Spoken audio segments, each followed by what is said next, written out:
Brilliant. So it's great to see so many of you at this webinar on defending environmental democracy. I'm Shivali and I'm the Chief Officer for the Environmental Rights Centre for Scotland, or ERCS for short. We already have over 70 people on the call, so if you would like to introduce yourself in the chat, please do so, but I appreciate that there might be a lot of chat if we do that. I'm going to start with introductions and the outline for this evening, and then I'm going to hand over to Clare Symonds, Chief Officer for Planning Democracy and also an ERCS trustee. So a little bit about ERCS. We're an environmental law charity. We're 5 years old, so we're new really, still a baby in many ways. And environmental law covers laws relating to land use planning, climate, pollution, wildlife and biodiversity protection, and anything else in relation to the impact on the natural environment. I'm sure many of you know by now that our vision is for Scotland, where every person's right to a healthy environment is respected, protected and fulfilled. And we do this by working with communities and equality groups to raise awareness of what we mean by environmental law and how to exercise our rights. That includes having a free legal advice service to hold public bodies and polluters to account. We also campaign to improve the law because it isn't strong enough or isn't enforced enough. And it's often those already marginalised who suffer the most environmental burdens. Last week, I heard someone on the radio talking about the importance of creating a good vision because it focuses us on the need for positive action instead of only dwelling on the impacts of bad decisions. And that's why I always begin with our vision, because it is about our human and environmental rights. It's about our rights to access information, participate in decisions that affect us, and enforce environmental laws for our health and protecting the environment and our planet. But we are currently trying to make sense of the appalling decisions made by the UK government, whose focus seems to be on a growth at all costs agenda, which we know will only drive more inequality, social, environmental and climate injustice. Only last week, as many of you will know, the Chancellor published her, quote, radical action plan to cut red tape and kickstart growth. This includes, quote, not having to wade through hundreds of pages of guidance on bats. And as you know, that was the first line of our provocation to invite you to this evening. Why are bats and newts public enemy number one? Please do read the Bat Conservation Trust response. That's now in the chat. And it outlines why deregulation is a false economy and that the real problem is the poor implementation of the law. We couldn't agree more. But here is the hope. Scotland can do better because environmental and planning law is devolved to Scotland. We don't have to follow suit. And this is why, together with Planning Democracy, we wanted to host this event to explore with our brilliant speakers why and how we must stand firm by myth-busting the simplistic growth agenda and opposing the deregulation, anti-nature, anti-environment and anti-democracy policies. So Clare will first set the scene on the challenges with our current planning system in Scotland and some of the opportunities. Then Laurie McFarlane, co-director of Future Economy Scotland, will talk more about the inherent problems of Labour's policy and alternative economics. Malcolm Tait, Professor of Planning from the University of Sheffield, and Dr. Kiera Chapman, Research Fellow in Nature, Attention and Biodiversity from Oxford University, will then offer their experiences of Labour's approach to the planning system in England and Wales and the detrimental and unsustainable impacts to people and nature. And last but certainly not least, Lesley Riddoch, writer and broadcaster, will finish by commenting on how the absence of genuine local democracy can lead and has led to the situation we are in and what we need to do in defence of democracy. Each speaker will speak for about 15 minutes and we hope to have about 20 minutes for questions at the end. So please do write any questions in the chat and send it to Clare Symonds Planning Democracy. You can just click on the meeting room chat and you'll see her name. The instructions on how to do this are also in the chat now. Clare will do her very best to collate the main themes and put them to our speakers, but apologies in advance if we don't manage to cover all your questions. So over to you, Clare. Thanks, Shiv. Hello, everybody. As Shiv says, my name's Clare Symonds, and I'm the Chief Officer of Planning Democracy, and we're a grassroots organisation. We provide advice, support, and solidarity to communities on planning issues in Scotland.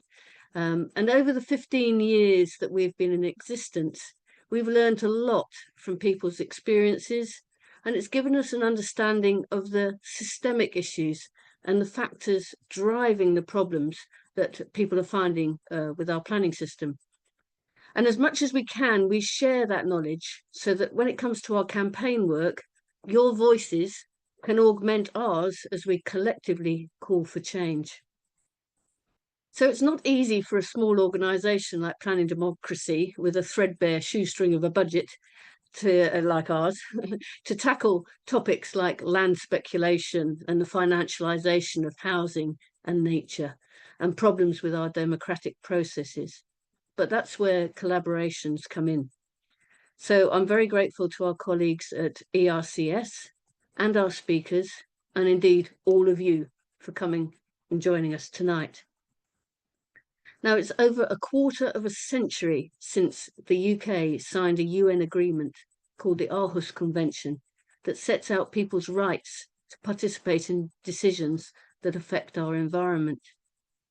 But the reality is that the intentions of the convention to empower citizens to hold governments accountable for environmental damage and to defend their right to a healthy environment are just not being realised, and are being pushed aside in favour of profit and the drive for economic growth.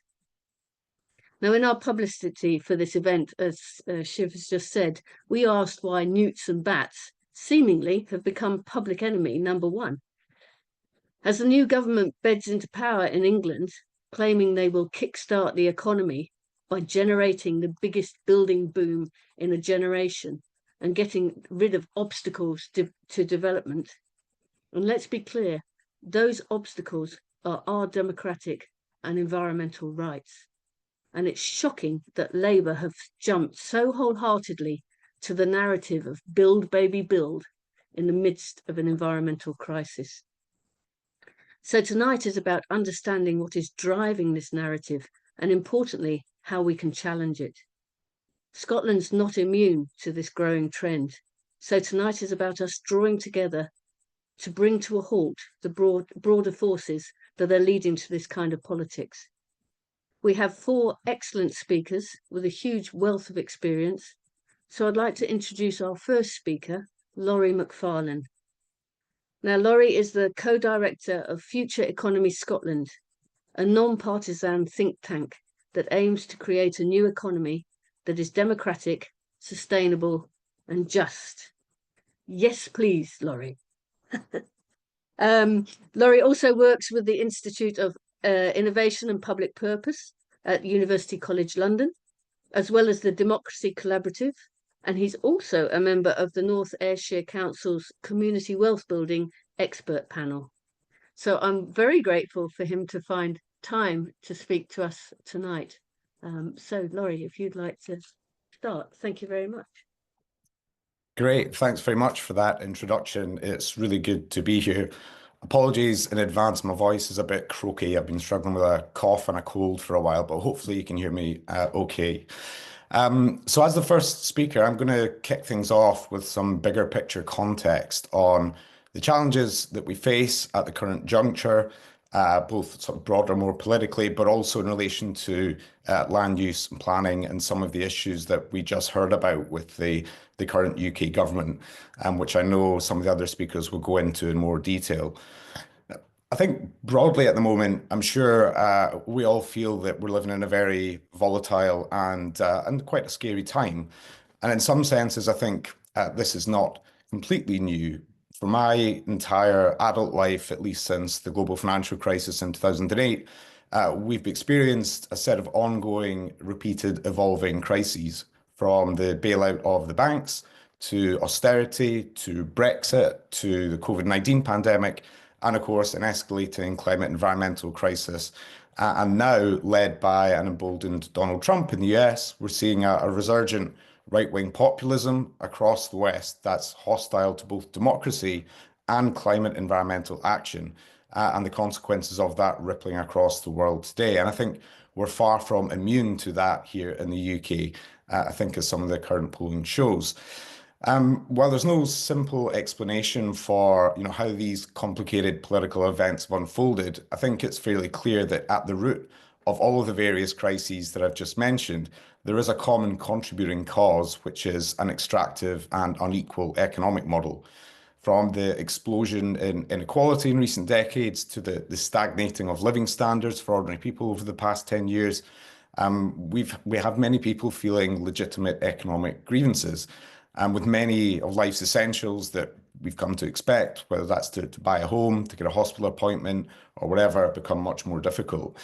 And here in the UK, we have an economic system that is more unequal and more extractive than most. And an absolutely critical part of our economic model here has been our dysfunctional land and property market. And so in the time that I have, I'm going to speak a little bit about that and about the issues relating to land use and development, the threat that we face to environmental democracy, and also offer some reflections on the situation that we're facing today in the UK and Scotland and how we might want to think about responding to that. But just firstly, I wanted to start in terms of context by talking briefly about the crucial role that land plays in our economic system and why this matters for democracy. Land matters hugely for all economies. Alongside capital and labour, it's one of the three basic factors of production in economics that all activity requires to take place. So we have farms require land to produce food, factories require land to produce goods, governments require land for public infrastructure, developers require land for housing, etc., etc. And even with the rise of the internet and the big tech and all of the latest technology, land remains the most valuable asset today in our economy.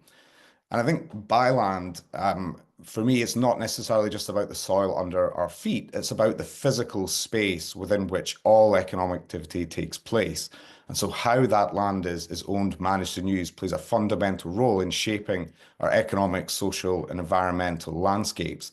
And it's land's unique properties, its scarcity, its permanence, its irreproducibility, and immobility mean that the land market doesn't function particularly well by itself, and it's replete with market failures.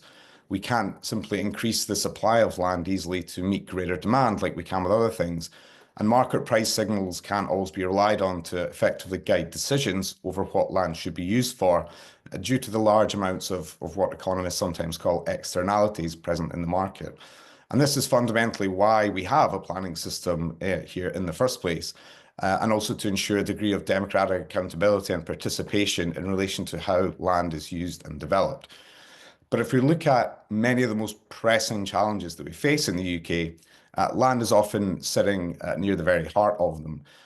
Probably the most obvious here is in relation to the housing crisis. And I'm sure we're all familiar with what's happened to both house prices and rents over recent decades. And for the most part there, it's not necessarily the bricks and mortar that's soaring in value, but it's the value of the land that sits underneath them. And a key part of this issue has been this shift in the model of housing development and delivery, where we saw throughout much of the 20th century at large-scale public house building programs, but also government and public authorities playing a more proactive role in the land market and in terms of acquisition and plan making, which did a reasonable job at keeping supply up and housing costs affordable. Ever since we saw a significant retreat from the state playing that more proactive role in the land market, we've relied on speculative private developers to meet housing need. And in pursuit of the greatest economic returns, these developers often prioritize particular high value market segments, acquire strategic land banks and drip feed new homes onto the new market to keep prices high, while not serving many communities across the country with affordable housing that we need. But the issue today in the 21st century goes far beyond housing. So how our land is owned, used and managed has an absolutely vital role to play in determining whether we can deliver a just transition to net zero and meeting both our climate, nature and biodiversity targets. We need to see land use on a very large scale to meet these goals and a lot more investment in nature restoration. At the same time, though, the emerging value with what's sometimes now called natural capital, and the growing financialization of nature through things like carbon credits and other mechanisms, it's opened up new opportunities for greenwashing and value extraction. And in Scotland, we've seen in recent years the rise of what's sometimes been referred as green lairds. So big institutional investors buying up land for carbon offsetting purposes, which I think is really risks exacerbating the deep inequalities that exist in our land market, and also creates new opportunities for absentee landowners to extract the value from local communities. Land also plays a crucial macroeconomic role and has a massive impact on the distribution of income and wealth. And the question of who captures the benefit from rising land values and how it's been used has really been at the centre of land reform debates for centuries. But in recent years, our economic model here, right across the UK, has been increasingly reliant on a very financialised land market to generate private wealth. Today, it's estimated that land accounts for over 60% of the UK's net worth, with rising land values accounting for nearly 2/3 of all wealth accumulated since 1995. But the ballooning wealth of land and property owners, on the one hand, has been mirrored by growing deprivation among tenants and others, creating this widening gap between those who own property and land and those who do not, which has become a huge determining factor in our living standards. And not only is this very financialised land and property market not particularly fair, it's also not particularly efficient from an economic perspective either, because the ability to extract large economic rents from buying up existing land and property assets has diverted investment away from more productive and socially useful areas, harming productivity and output. And so at this juncture, I think it's critical that we see land not as something that's sort of marginal to our prosperity or marginal to the current political developments that we're seeing. It's our most important asset that plays a hugely important role. And transforming how we use it, I think, will be critical if we're to move towards that more democratic, sustainable, and just economic model. And so in terms of where we're at in the UK in relation to this, and what does it mean for environmental democracy? Well, I think firstly, it's important to consider the context. The austerity that we had imposed following the global financial crisis has hollowed out state capacity right across the board. But planning departments have been among the biggest hit with cuts across the entire public sector. And years of under-resourcing and market-oriented reforms in some cases, I think in some cases has relegated planning too much to more of a reactive regulatory function, rather than that proactive, strategic, market-shaping type of planning that the system I think we need. And the winners of this largely have been private developers who have sort of greater leeway than before to manipulate or game the planning system and wriggle out of their obligations. And if we look at what the new UK government is doing, as we heard at the start, is come in with this mantra of growth, growth, growth, economic growth at all costs. And a key part of that growth strategy is to build 1.5 million new homes by the end of the Parliament. And we're seeing pretty significant changes to the planning system being made as a result. And we're seeing this talk of YIMBYs versus NIMBYs, and NIMBYs, people who might oppose development for whatever reason, being held up in the firing line for being anti-growth. And I think while there are some measures that we welcome here, I think there's a big concern for me that we're moving at the UK level towards a direction that's transferring power away from elected representatives and local citizens, and even further into the hands of private developers. And this means that we're going to see more decisions around development shaped by shareholder value rather than public value. And in the name of sort of slashing red tape, there are measures in here which I think significantly water down and erode democratic participation, which we should be very concerned about. And it also seems that this UK government sees a trade-off between environmental and economic goals. And there are elements, I think, in the proposals that have been put forward that involve watering down environmental regulations, again, in this desperate pursuit of growth. And I think there's a real risk at the moment that as the economic outlook continues to deteriorate, the economic outlook both here and internationally is not good, that we might see a bigger push towards this. We need to sacrifice environmental priorities to get the economy going and deliver this elusive growth. And I think we see this in other areas of policy as well, things like Heathrow Airport, where it really just seems like a kind of desperate attempt for growth at all costs. And I think this is really the exactly wrong approach. I think we need to be designing policy that delivers sustainable and equitable outcomes by design, not trading economic and environmental priorities off against each other. And it seems like we're repeating a number of the mistakes of the past here. In Scotland, we haven't seen quite the same trajectory towards this liberalisation to the same extent, but I think it is a risk. And in Scotland, we have a government that talks a good game when it comes to its vision for the economy, prioritising a well-being economy that's thriving across economic, social, and environmental dimensions. But very often, there's this disconnect between that rhetoric and the actual reality of the policy agenda being pursued. In Scotland, our NP4 planning framework puts a strong emphasis on climate and nature emergency, which is good. But I don't think we're going to see the big, ambitious changes that we need unless we're also looking to change the development model itself and have public authorities playing that more proactive market shaping role in the land market. And as I say, reducing our reliance on the speculative development model towards a more public interest-led approach. And we've also seen in Scotland the developer lobby hard against some of the Scottish Government's other proposals, for example, in the housing bill. And so I think a key test going forward will be whether the Scottish Government can hold its nerve on some of this or succumbs to the demands of vested interests, like I think we have seen in the UK. And unfortunately, I think we have seen some of this happen with Scotland's recent land reform bill, which I think falls far short of the ambitious changes needed. I think it's undoubtedly the weakest land reform legislation that we've seen in Scotland to date, which is the opposite of what is needed. And so just to sort of wrap up, where do we go from here? So don't have a huge amount of time to get into this here, but I'm sure we can get into the discussion. But for me, it's really clear that the challenges of environmental breakdown, housing crisis, squeezed living standards, soaring inequality, etc., demand pretty radical changes both to our economic system as a whole and in relation to land use, development, etc. And I think it's pretty clear to me that evidence both from around the world, but also from our own history, that making this transformation requires more planning, not less. It requires more democratic planning, more democratic participation, not less, as we're starting to see at the UK level. And I think if we are to respond to these 21st century challenges, we need our both built environment and our natural environment aiming to serve human and ecological well-being. And I think this means putting climate resilience, design, public health, accessibility at the heart of policy, instead of simply focusing on profit and economic growth at all costs.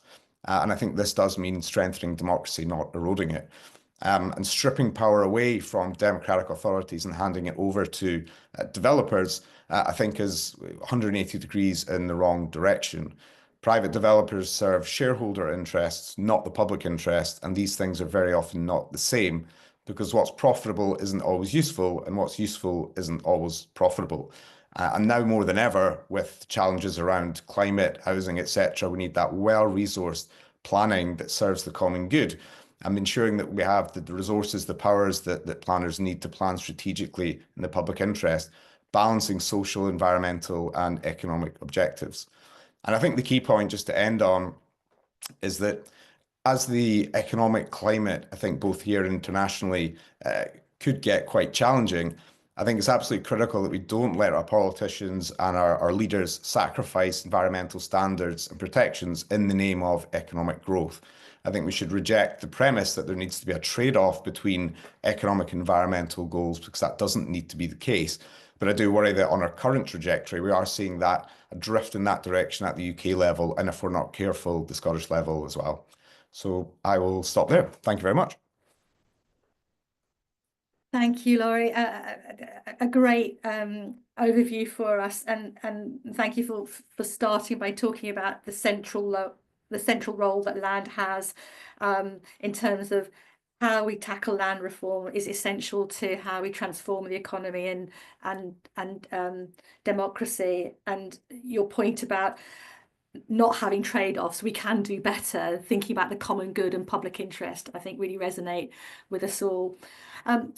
So I'm sure Malcolm and Kiera, you'll be telling us a little bit more about that and the impacts in your experiences in England and Wales. I mean, just as a quick introduction, again, Professor Malcolm Tait, you've worked extensively with policymakers, designers, and scientists to understand how planning connects with other societal concerns. And a lot of that work in Sheffield we'll be hearing about today. And Dr. Kiera Chapman, you've been the co-investigator with Malcolm on the Nature and Planning project, and a beautiful book called Nature's Calendar, the British Year in 72 Seasons, which really talks more around the connectivity that we have and the attention we need to pay to nature. So over to you guys. Right, I hope everyone can hear me okay. Yeah. Fantastic. Well, thank you very much for inviting us to this really exciting talk. And we want to talk really about sort of the erosion of environmental democracy. And we're going to talk from an English perspective with 5 trends in English planning reform that we think point a warning picture for Scotland. And so, if I can advance my slides, which doesn't, there we go. Our first question, I guess, is what is environmental democracy? We used to live in a world where the human and natural were often opposed and divided. Social and environmental goals were opposed to one another. So achieving a social goal was often seen as sacrificing an environmental goal, as Laurie noted just now. But with the rise of climate change, biodiversity loss as an issue, that framing has changed. Many current thoughts in philosophy and elsewhere see that we live in one world where the social and the environmental are irrevocably linked. And that doesn't mean there aren't any contradictions in the systems in which we live. Clearly, the interests of, for example, wealthy polluting oil companies, the interests of ordinary people are not the same. We can perhaps see that the problems of ordinary people and the problems of nature quite often share the same dynamics, though. But sadly, we'd say quite a lot of politicians haven't caught up with that yet. And the latest planning reforms in England tend to pit economic growth against social and environmental goals. And in this talk, we're going to discuss what's going wrong south of the border. We hope to provide a warning of paths we think that Scotland should avoid taking. So here's our 5 trends for spring-summer 2025, the planning reform edition. With each English trend, we're going to be pointing out something we think Scotland should try to avoid. Okay, so our first trend is what is out is any idea of contradictions between interests, and what is in is a rhetorical pitch of win-win. So the way that the Labour government is imagining the relationship between people and nature is changing. Planning reform is being presented as a win-win for everybody, which suggests that there are no losers at all to the changes. Simultaneously, though, it's being presented as a way of getting rid of blockers on development, which to me suggests that there are some losers. And these blockers are being imagined as creatures of the night. We have newts, we have bats, we have spiders, and worst of all, we have this fell beast, the NIMBY. And we think this is a fairly accurate representation of how the Labour government are thinking of NIMBYs right now. But like as Laurie said, to understand this, we need to understand why planning reform is happening. And that is about this core mission to generate economic growth. Labour do not want to increase taxes on wealth, which means that they really only have 2 levers. First is cutting government spending, which they're doing. The second is deregulating to lift the burden on business.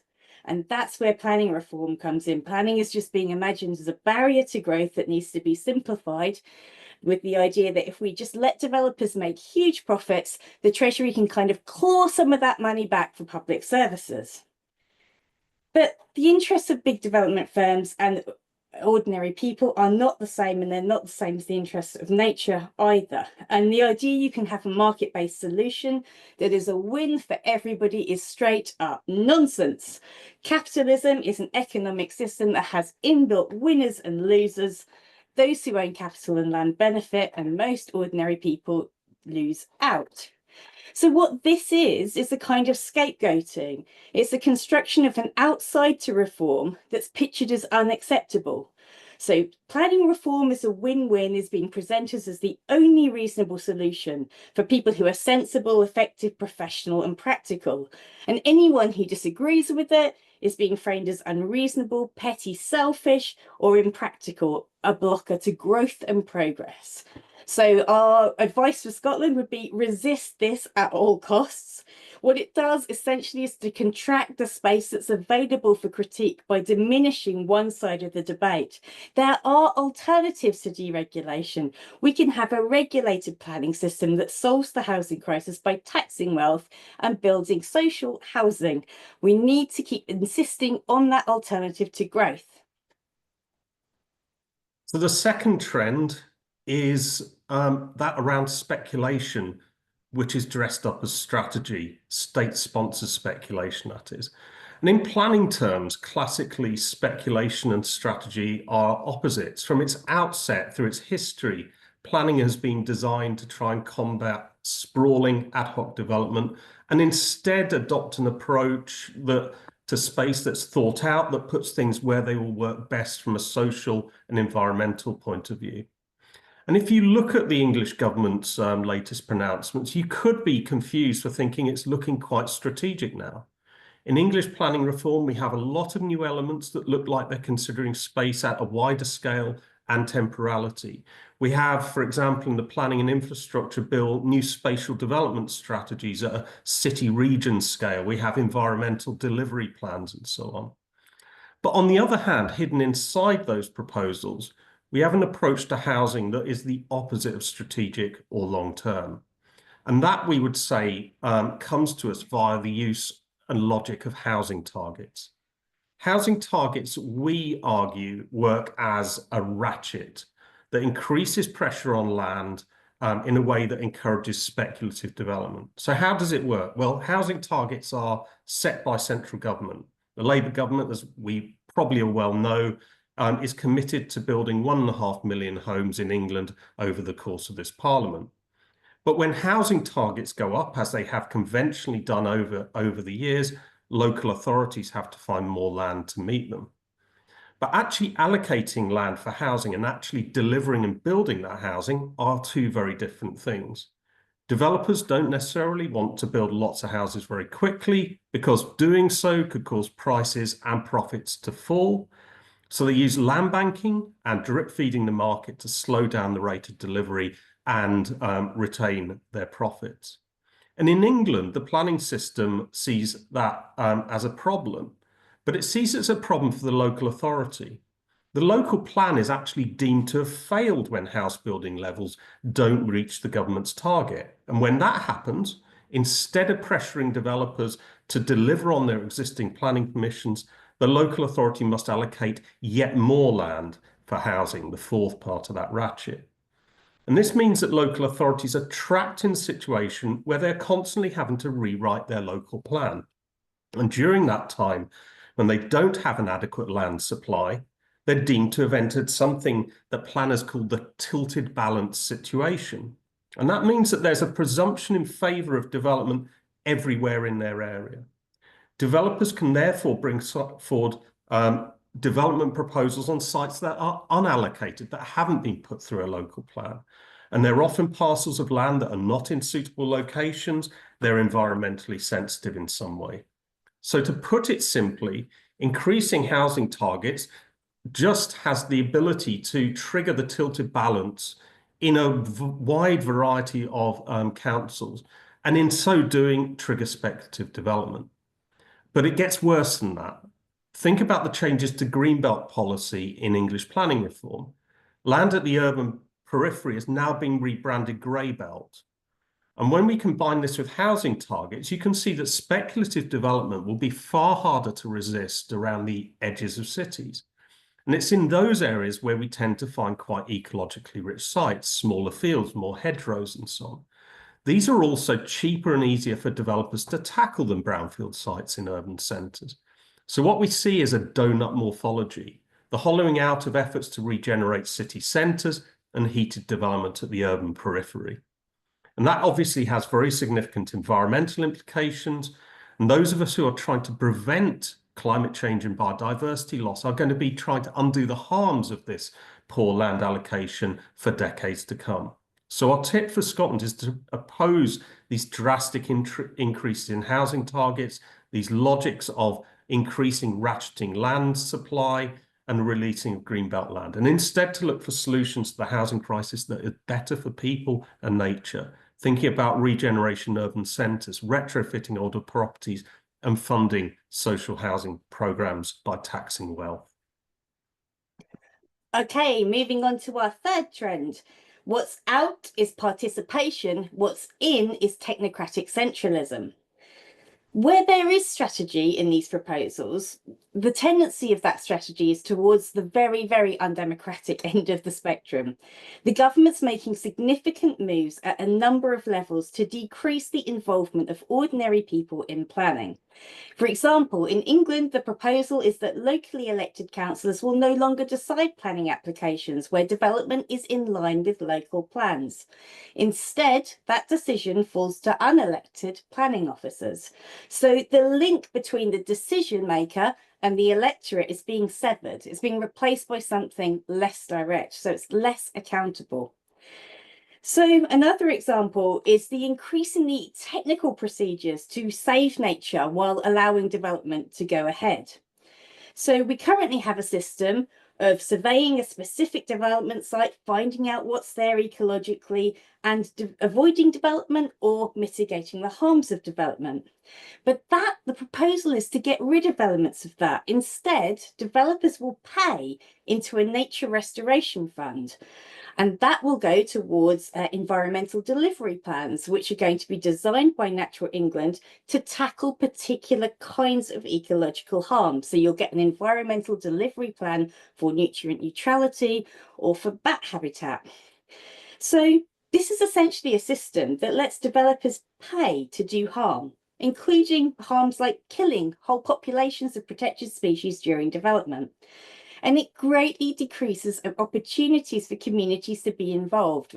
For each of these environmental delivery plans, there's only 6 weeks of consultation. And once they're in place, the developer can just refer to them and say, well, I've paid into that.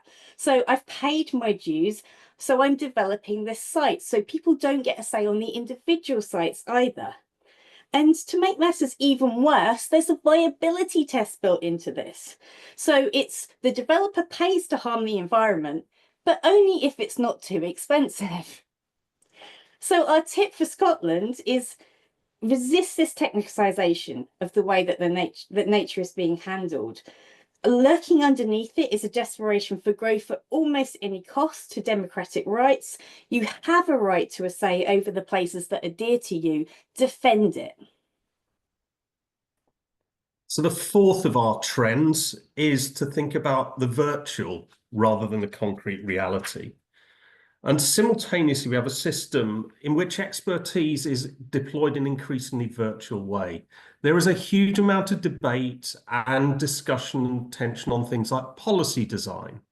In terms of individual development sites, there's a funneling of attention towards the moment of the decision, whether to grant or not grant planning permission. But what isn't getting neglected is the outcome on the ground. No one ever seems to ask anymore, what are the places that we're building actually like? Are they good for people and for nature, for example? Or even more basic level, is the system that we have actually delivering what's being promised in documents in real life? We did some work last year with Wild Justice and a report around the implementation of ecological features as part of planning applications. And we found a huge gap in terms of that.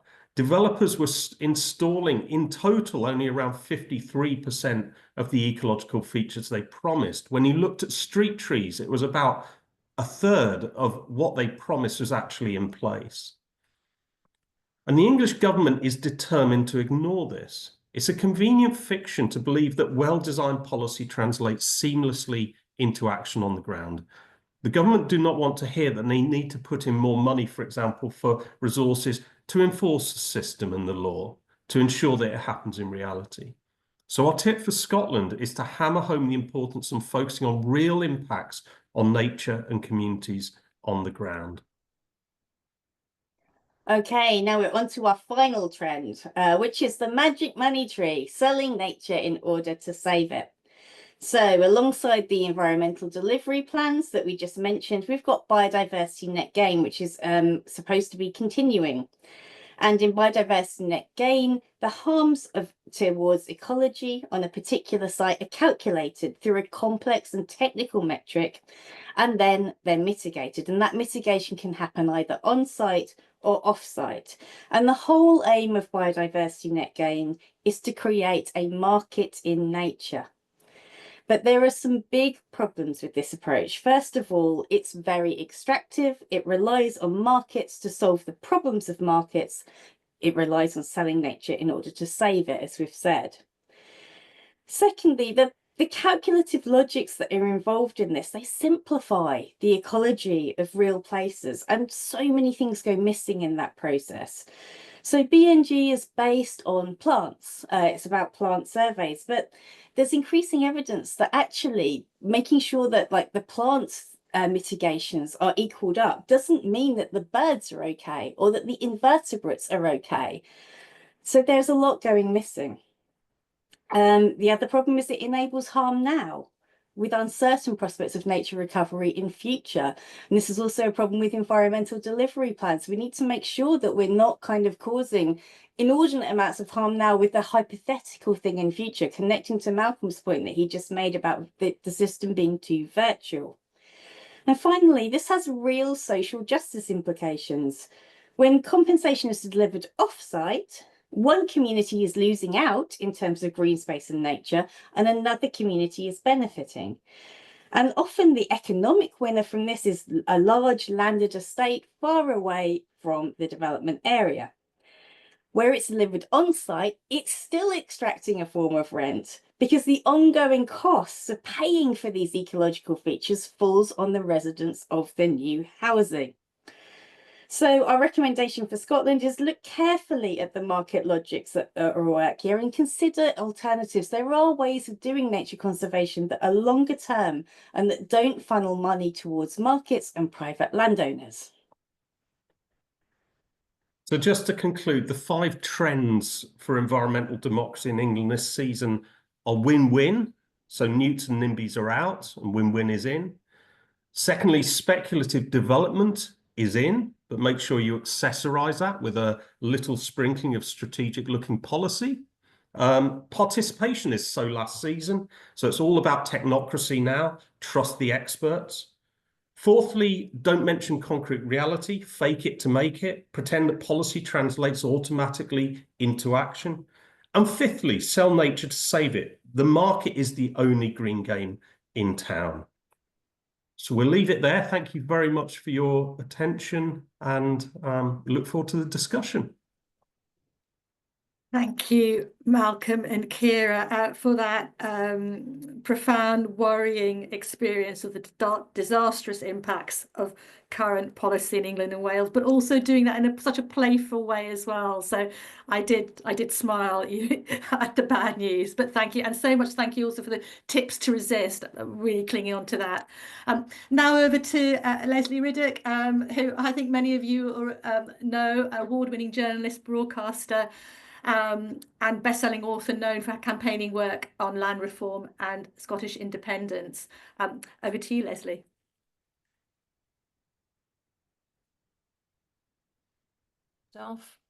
Try that again. Thank you very much. Can you hear me all right now? Yeah, good. Right, if I look like I've just been dragged through a hedge backwards, I have been just dragged through a hedge backwards by a blooming cat. Look at that. Honestly, I saved my cat from a 10-foot high tree, and what you get for your trouble is a blooming, scratch. Anyway, this was before we started, I hasten to add, so I've been, listening to everyone else. I'm a very different kind of person. I'm not providing an academic insight into this, and in many ways don't come directly from a sort of bat-newt axis, although let's hear it for the bats, because I mean, in many respects, in the same way that animals have been literally canaries down the coal mine, as in used to detect problems for humans for quite a long time, the bats and newts are pretty much, I think, in the same category now. What I really wanted to talk about was what was happening in England, and kind of, I think there's echoes of it here, is just that there actually is almost no local democracy in Britain and certainly in Scotland. So that we start having conversations about how, democracy is being eroded and so on, without having put a sort of benchmark in for how utterly, sorry, crap the democracy in Scotland is at any kind of local level. And if we don't just shine a wee light on this, we'll be going round in circles, I think, forever on this one. So I'm part of a campaign. Let me just start trying to share the old slides here. And that is kind of not starting from the beginning, which is called Building a Local Scotland. Not very imaginative, but it kind of does what it says on the tin. There's quite a bunch of us. There's about, I don't know, 8 people. We're all from different walks of life. Some have been involved in big councils in the past. Some of us are journalists, campaigners. We straddle the constitutional divide, which is a bit of an unusual one these days. So that's what we've been trying to do, build up for the last 6 months. Why does this matter? Now, this might seem an odd kind of set of pictures to fling at you. I was recently on Iceland, in fact, on the Westman Islands, which sit off the bottom of Iceland, to sort of scratch a bit of an itch that's been there for 10 years, which is to find out how this plucky little islanders managed to survive a volcanic eruption in 1973 that came without any warning, that basically should just have closed this entire place down. And as I was being shown round it today, you can see those pictures of what it looked like. I mean, honestly, you'd just get on the first boat and leave, wouldn't you? Unless that is your home. And the point about this is, unless you also had people who saw it as their job to save this place, knew everything backwards about this place, knew where every, not exactly Baton Newt were, but quite a lot of everything to do with their environment, knew where the water pipes came in, knew where the electricity cables were, because the Westman Islands has had its own council forever. And that's a population of about 4,500 people. If these guys had not had the control and power on the island, the Westman Islands would not exist, because what they managed to do was to train water onto the lava as it was coming down the mountain. They managed to actually fix that, which you're seeing on the left, or at least the one that hasn't got a boat in it. That is the massive lump of lava that they managed to stop with training water onto the face of it from all sorts of fishing boats and dredgers, happily fixing a hole in the harbour wall so that it's now not vulnerable to easterly prevailing winds. Now, this might seem like a lot of so what, but the point is, all the kind of possibilities of that island only exist because it is run by its own people. That night, if they were waiting for Reykjavik or some kind of high Hegians or smart guys from the mainland to swing in, there would be nothing left. They acted immediately. What they managed to pick up, totally astonishing. Not only did they avert disaster and fix the harbour wall, they got 10 years of kind of free energy from a district heating system they put down that took heat from the lava. And what you're seeing on the right there is a dual fuel ferry, Eat Your Heart Out Glen Sannox, which has been working backwards and forwards for the last 10 years. Some of it powered by the electricity that they've got. So, there's so much that ingenuity that starts to be able to happen when people are in charge. And that's what we don't have here. Equally, you can get humans can get very well heated in Iceland. This is the 8th largest geothermal power station in the world, and it produces heat and electricity and hot water for the capital Reykjavik. If you have a small 1-bedroom flat, it costs you about £60 a month in winter. Why? Because it's owned by the state. In fact, it's not the state as in 5 local councils working together. They got the investment capital up to do this. They have financed the plant. They have paid for the pipes and so on. And that is just local councils making it possible for people to live in a pretty hostile environment. And this is where we are, and we're just in such a bad place compared to, I'm just using Iceland as an example there.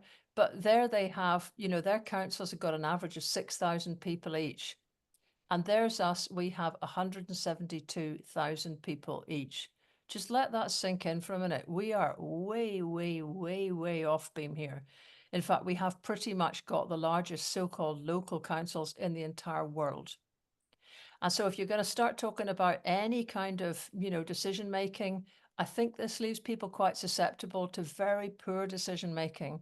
I'll come on to that in a minute. I think the HPMA business, for example, was an entire pushback by people who have no power whatsoever where they live against what is perceived to be Edinburgh fiat.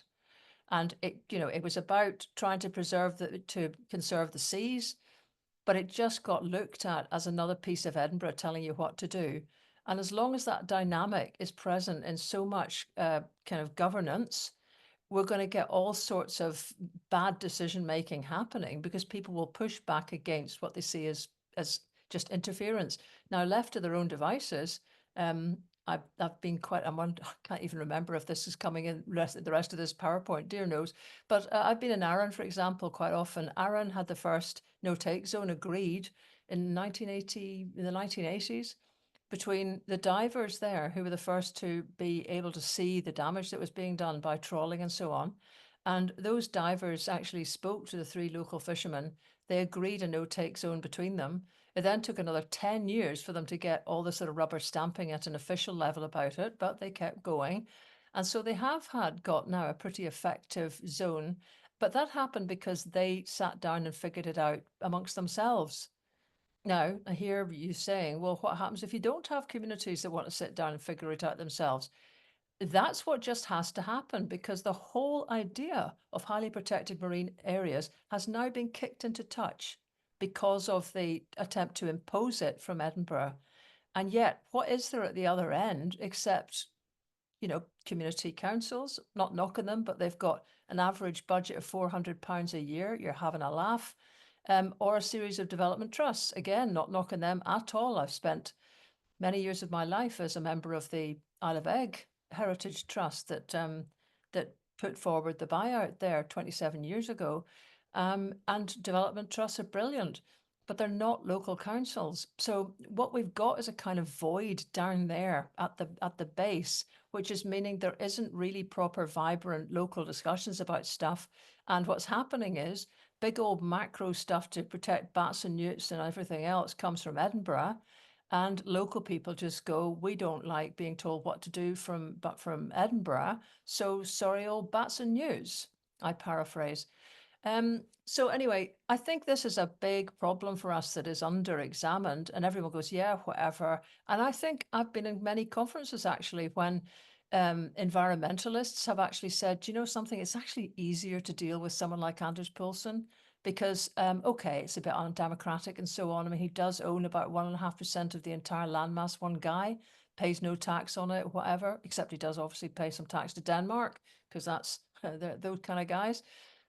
But it's so much easier to deal with one guy who's covering one big area than all these blinking little communities. And honestly, right. So here's how off beam we are, right? And there's just these are just a kind of sprinkling of different kind of places that just give you a sense of what is normal for everybody else and where we are just completely out of kilter. If you want to look at it differently, and sorry, this is a bit of a fuzzy one, but you'll see us, yeah, Korea. I'm always a bit puzzled as well. That's North or South Korea, but anyway, is that has got the largest local councils in the world, and there it is. Dear old UK comes second, and actually Scotland has got larger units than England. So if Scotland was an independent country, we would proudly be right up there behind Korea as having the largest local authorities in the world. And you know, this is hardly remarked upon. If you look at what that means then, and particularly when so much conservation obviously affects the whole of Scotland, but Highlands are pretty important as a kind of, well, in many respects, blasted heath, since 1/5 of Scotland is operating as a driven grouse moor at the moment. But still, those are the areas that are really important to get in and tackle. And not only have you got the problem of vastly concentrated land ownership think Andy Whiteman's latest horrible sort of findings were that the concentration of land ownership in Scotland now is actually smaller. That's a smaller group of people own pockets of 1,000 acres each, a smaller number than 1872. Nice one. So we've got that concentration happening on the land, and then blow me, we've got the same kind of concentration when it comes to our local democracy. Highland Council is humongous. And I mean, everyone knows that. Oh, yeah, we know that. But look at what it actually means. It's actually larger than Luxembourg, which is a country, right? Which has 12 cantons and 102 councils. There's lots of different ways to express this, but this is how crazy the whole situation has become. And so it does mean people are extremely disempowered. And then if you want to really get people going on anything, it becomes extremely difficult because they just expect that they will be battered aside, and they are. So that is a wrong statistic there. Actually, we're now up to about 175,000 people for a local council, but it is roughly 14,000 in the Nordics. Our council election turnout, similarly, absolutely shameful. It's 38% last time round. It was about 70% as a European average. And we're using a reasonably funky kind of voting system. So it's not like it's a crap voting system. It's just that the areas are so large, nobody feels any kind of connection with it. The amount of participation is shameful. In Scotland, that's the proportion of people who stood for election 8 years ago, 1 in 2,071. There's Norway.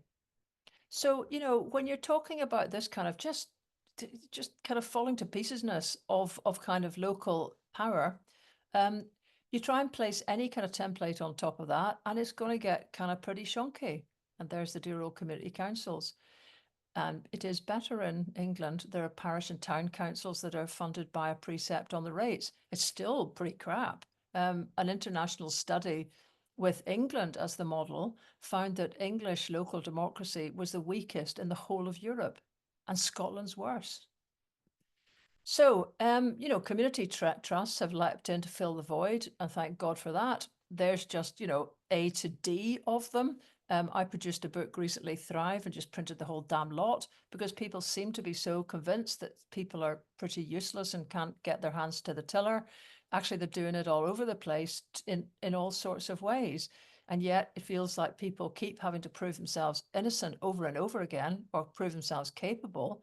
I wrote a column recently about trusts on the Cowal. I have to watch how I say that with my Northern Ireland accent.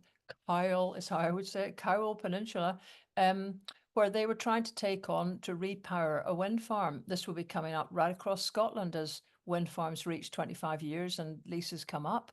Now, they're either going to go to the big boys and the kind of companies, or communities can take that on and get up to £156 million a year. Ew, I wonder what that would be, which outcome would be better for people.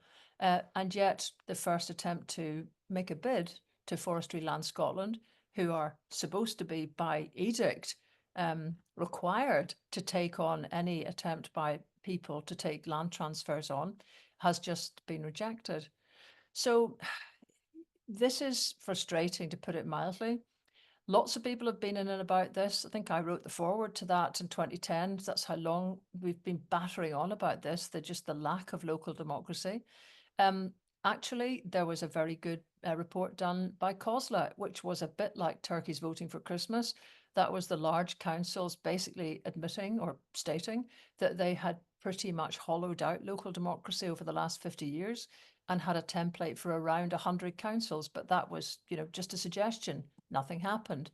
And there's been, general attempts. People have talked over and over again about Highland Council being broken up. Nothing ever happens about it. So we've got a kind of crossroads here with local democracy. I mean, are we just going to go on like this? And particularly at the moment with all this talk about, never mind the quality, feel the width. I mean, anything that it looks like it's going to, on the face of it, cost more begins to scare the hell out of everybody, particularly Rachel Reeves, and there's no messing with her. Just to sort of make a point on that, because you might be thinking, but still, yeah, actually. Well, briefly, the way that it works anywhere else is that you know, if you take Norway, it's got about 400 councils for the same population as us. We've got 32. And what they do is councillors aren't paid because the councils are so small that you can hold meetings in the evening and people can get home. So they can have day jobs so they don't get paid.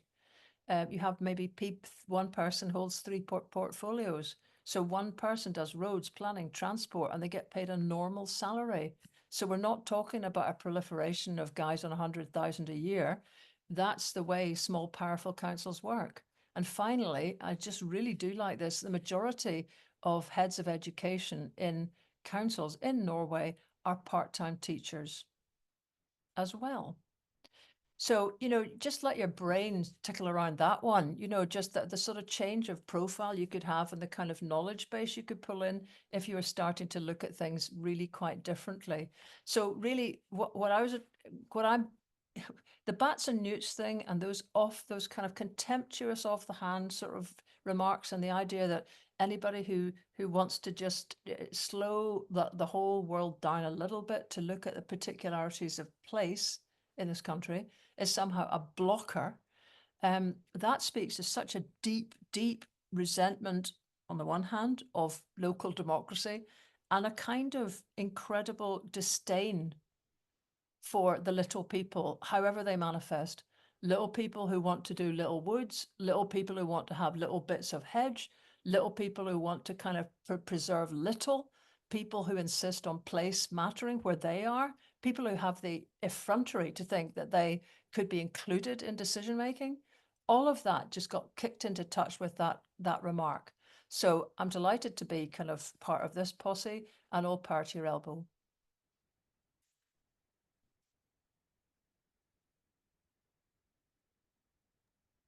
Thank you, Lesley. I think really great finishing off to our speakers and you know everybody here, and thank you so much for your really engaged chat as well. You know, we're all here because we are all community, we're all individuals. We do believe in community engagement, we do believe in community empowerment, but your point is we do often feel so disempowered, and that clear thing that in order to be meaningfully engaged, we do need that reform in local democracy. We need that political decentralisation. And so thank you for talking about land, the speakers, planning, democracy, to point. So over to Clare now. Hope you managed to get a few questions for our panel.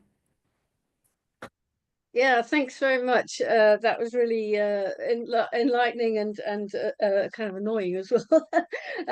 I think just following on from Lesley's comment about this disdain for little people, I think there's also a real disdain for nature as well. And I think the disempowerment that people feel in the system, and we often talk about the costs for developers, you know, with the planning system and how that costs the developers, you know, with their fees and everything like that.